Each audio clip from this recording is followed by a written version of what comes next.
The second type of projectile is an angular projectile. In this case, we have a ball launched 17 meters per second from the ground at a 37-degree angle to the horizontal. In this case, we will give it a beginning x velocity and a beginning y velocity. And we must separate that using sine and cosine. That'll be our first task. We want to figure out our maximum height for our projectile. We'll call it an x right there. And then the ball will land somewhere over here. And we want to find out what that total distance is, known as the horizontal range of our projectile. Let's start by breaking this vector into the x and y components. This will be our Vy, and this way will be our Vx. So then we say the sine of 37 is equal to Vy over 17. Vy is 10.2 meters per second. Now we say the cosine of 37 equals Vx over 17. Vx is equal to 13.6 meters per second. Now let's write down all the information we have in the x direction and the y direction. Let's choose x direction first. Still in the x direction, the only useful equation we have is d equals dt. Our displacement is not known. Our time is not known. Put a question mark there. But our velocity is known. Velocity is 13.6 meters per second, and it's constant, so it will not change. Let's write down our information in the y direction. V1, we do know to be 10.2 meters per second. That will not be constant because in the y direction, we do have gravity acceleration. V2 in the y is going to equal a question mark. Acceleration equals negative 9.8 meters per second squared. Time is a question mark. And displacement is a question mark. Now remember, our goal in this question is to find the maximum height and also to figure out the total horizontal distance it goes.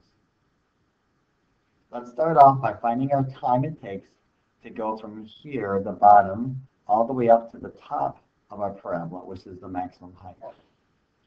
To solve for that, we're going to use the equation V2 equals V1 plus AT.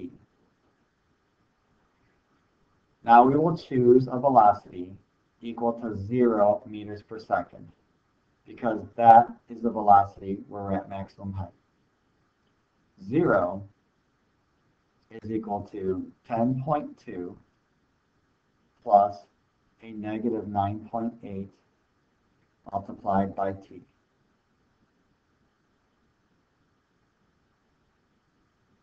Solving for t,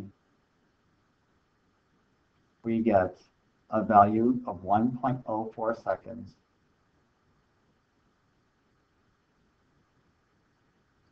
We can now plug that in to our y direction of 1.04 seconds.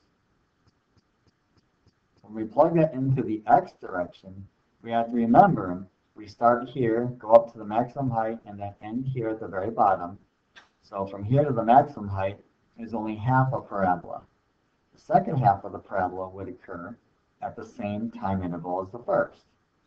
Therefore, 1.04 seconds to the maximum height, and then all the way down would be another 1.04 seconds. So the time in the x direction will be doubled. That will be 2.08 seconds. We can now find our horizontal range for the projectile by using the equation d equals vt. Now we solve for it.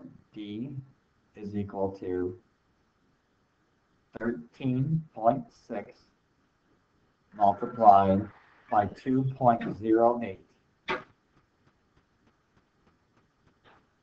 The distance is 28.3 meters. That's how far the ball goes up to the top, and then the bottom, we have the entire horizontal range here, equaling 28.3 meters. The second half of the question then is let's find our maximum height. We go back to the y direction and we choose 1.04 seconds this time because that's the time it takes to get the maximum height. Or we can choose a time-independent equation and solve for displacement. Why don't we do that so we do not confuse the time values? We will use the equation v2 squared equals v1 squared plus 2ad. 0 squared equals 10.2 squared plus 2 times negative 9.8 times d. Solving for d, we get 5.3 meters. And that's the distance from here up to the maximum height, 5.3 meters. Let's record that here.